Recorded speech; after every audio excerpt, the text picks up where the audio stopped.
Employees have been key all along. Welcome. My name is Peter Hissey. I'm a director here at Strategic Exit Advisors and really excited to host Greg Selke to today's Entrepreneur Spotlight. Greg, welcome to the SEA podcast. Thank you, Peter. I'm happy to be here.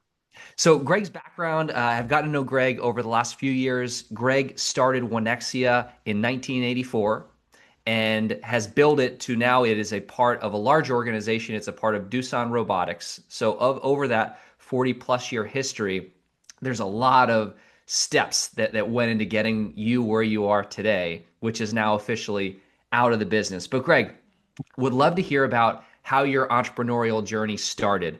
I think I remember and seeing on LinkedIn you were controlled systems in early 1980s. Maybe talk about that experience and then launching from there into starting your own business. I think I started the business in the way maybe a number of people have. I've run across people over the years who had similar experiences where my previous experience of who I was working for didn't turn out very well. Um, there was some changes in that company, and the person who ended up being in charge was just doing some things that I didn't think were quite right for the business. And so came to the point where it made sense for me to leave. Having done that and having decided, I thought I must know better ways to do things, I decided to look into starting a business. And so that's really what it was. There was some pain in a previous employment, and thought that maybe I could do something on my own. And that's what started it off. So, Greg, as I think about starting a business today, the first thing a person would do is go on some sort of artificial intelligence and say, how do I start this business, create a business plan. In 1984, there was not artificial that we knew about, not artificial intelligence. So maybe just talk about how did you actually go about doing it? Did you have to find an attorney to say, hey, what exactly do I do? Was that an early potential obstacle? The mechanism of it was fairly straightforward. When I decided to do it, and the business I started initially was really a fairly simple, straightforward business, something called a manufacturer's representative, meaning that it became a sales organization for manufacturers. And so needed to set up a corporation, which I did some research. Back then, you're right, there was really no internet, but through phone calls and things, I was able to contact the state of Pennsylvania, where I started this, get the right paperwork. I actually filed the corporation papers myself. I didn't have any money to pay a lawyer. I later had a lawyer clean it. When actually was moving, my previous position was in West Virginia, and there weren't a lot of opportunities in West Virginia, particularly at that time. So opportunities seemed to open up here in Eastern Pennsylvania. And so I moved here, started the corporation, found a CPA to work with, and got going. Wow, that's great. Greg, what were some of the toughest parts of those early years going from salary, employment, and I think you have a family at the time as well, to now Yeah. no paycheck, having to earn it. What were some of the toughest parts of that? I think it's one of those things, as I said, I really didn't have any money. And looking back, it was probably a crazy thing to do. I had four kids at the time, and still have those four kids, but they were much younger then. And so it was probably some of it was just being naive enough. And um, uh, I suppose the other thing that really led me at the time, I've always had a very strong belief in God. I'm a Christian, and uh, spend some time praying, of course, and certainly have prayed a lot, both at the beginning of starting this business and then through all the years, ups and downs. Prayer became a big part of that. So I think that belief in God and I think some belief in myself made it all come together and work.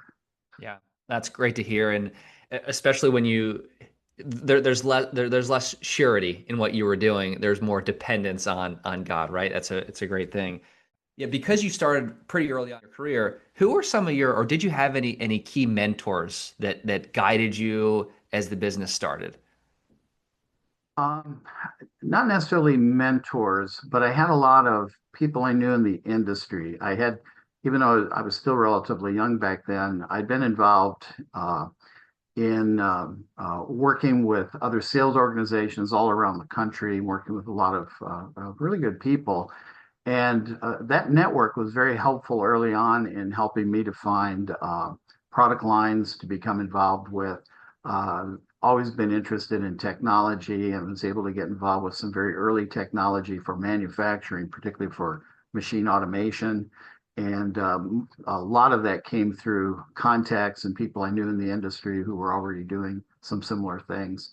And fairly early on, became involved with again, others around the country who had similar businesses, some of which were also quite young, like my own business. And we would get together periodically and trade ideas and sort of a informal board of directors. And that was very effective. And we did that for years. Yeah. So, Greg, as your business evolved, when did you become Greg Selke, manufacturer's rep, to Oneexia and building out a management team and really developing people? How early did that happen? And then what was that evolution like?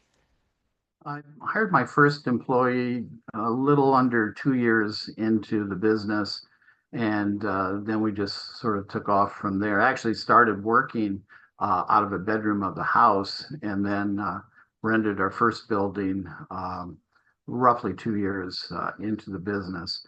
And we started doing a lot more than just sales. We're selling automation products that were used in manufacturing, and our company, the customers began to ask us for additional services. They were interested in, we were selling some multi-axis motion control systems, and they wanted that put into an enclosure and wiring done, and maybe some software written. So started doing those kinds of things. That eventually evolved into total machine design and build. Which we did started in the early 90s, and just continued on from there. Wow, it's great. And one of the things you've done now is you are now on the other side of your entrepreneurial journey. You've earlier this month you've retired. How did you get yourself out of the day to day? How did you let go of some key vendor or client relationships? Talk about that emotional process and then also the practicality of how did you do it? I think the key, and this has really come home through the end of this process of actually selling the business and saying goodbye to people. You start to realize even more how important those relationships with employees and other in the industry have been. The employees have been key all along, and I think if you care about employees as individuals, treat them with respect and treat them fairly, the results can be quite good. And so I've one of the things I really enjoyed probably the most from business is watching individuals develop their talents, develop their capabilities, learn new things, and take on new responsibilities. And so that's all kind of, I think, grew to a crescendo when it was time to sell the business. I had a lot of people who had taken on a lot of responsibility, who had capability, and uh, I never held, what I was doing very close. I was happy to get other people involved, and so that seems to have worked out very well. Yeah. Now I'm hearing there's so much humility that comes across. Obviously, you started the business, grew the business, but in order for you to leave the business how you have, you had to almost, elevate other people, empower others, even though you were still very active in the strategy and a sounding board. You even said you're still having some conversations with the current CEO to provide guidance, but there's a lot of humility in that successful transition, which is great. Well, I was probably a bother to them from time to time also, as I would, question some of what they were doing or offer suggestions and help. But by and large, it really is exciting to to see, people develop. And right now, that I've been able to step away, um, fortunately, this particular merger is offering a lot of opportunity to my people, and I'm watching them step up and take advantage of those opportunities and really begin to perform for the new buyers. So I gained some real satisfaction from that. Awesome to hear. So being a benefit of being the business owner is it's your business in a lot of respects. You make the rules. How did you incorporate, you talked about your Christian faith, how did you incorporate your personal values with your business? Was there anything intentional you did, or was it more, hey, we're just going to do excellent work and do it the right way? That was much of it. Was just trying to do the best job we could for the customers Yeah. and treating them, the way that you would want to be treated, and of course, treating our employees that same way. And so, I think, for the employees, they would.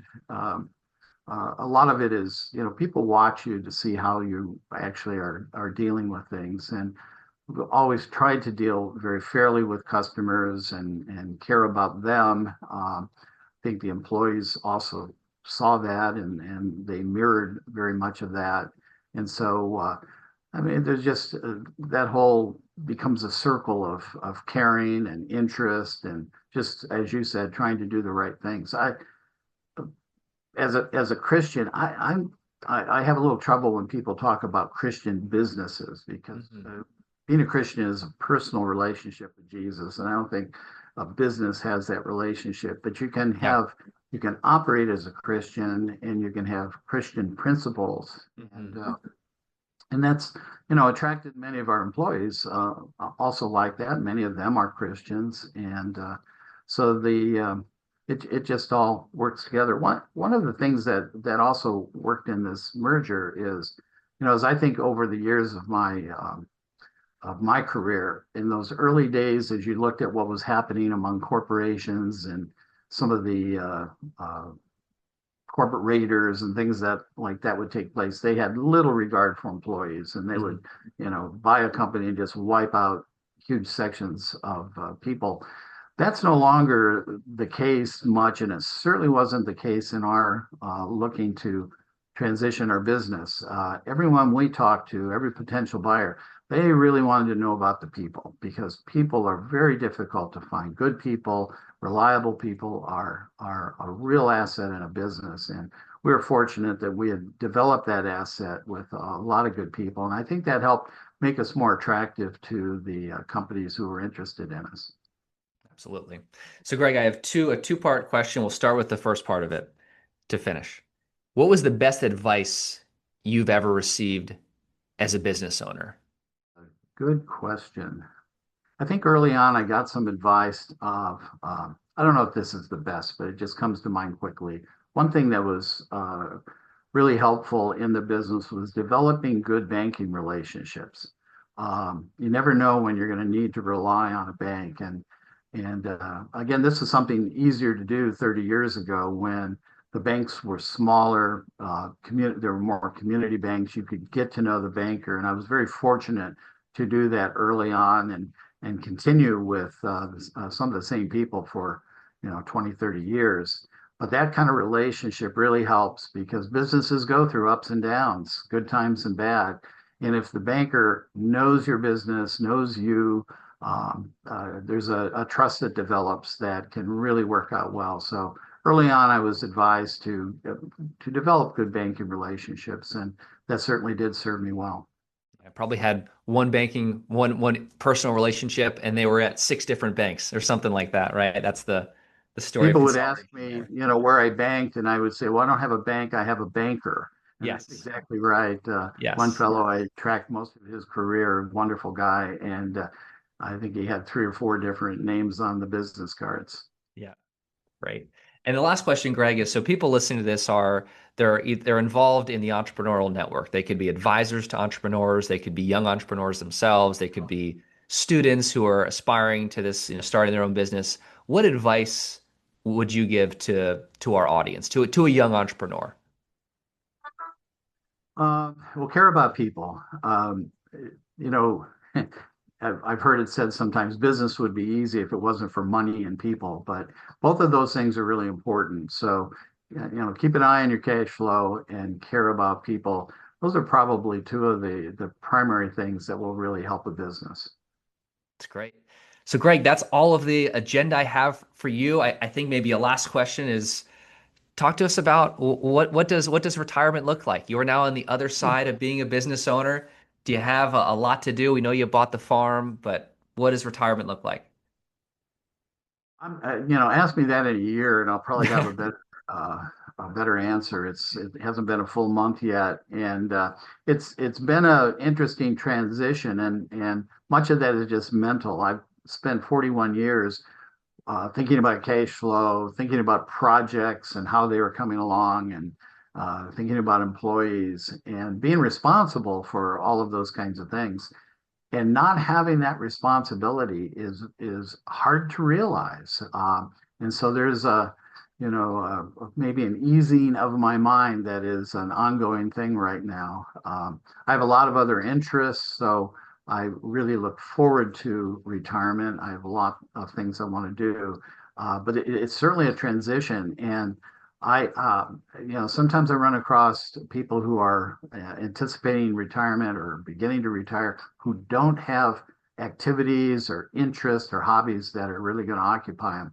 I think that's a dangerous thing. So Mm, I have a lot to do, and I'm in the middle of that transition right now, trying to figure out what that looks like. beautiful. Well, Greg, thank you for joining the podcast. Thanks for being a guest here. Thanks, Peter. It's been great working with you, and I've enjoyed this time. Thank you.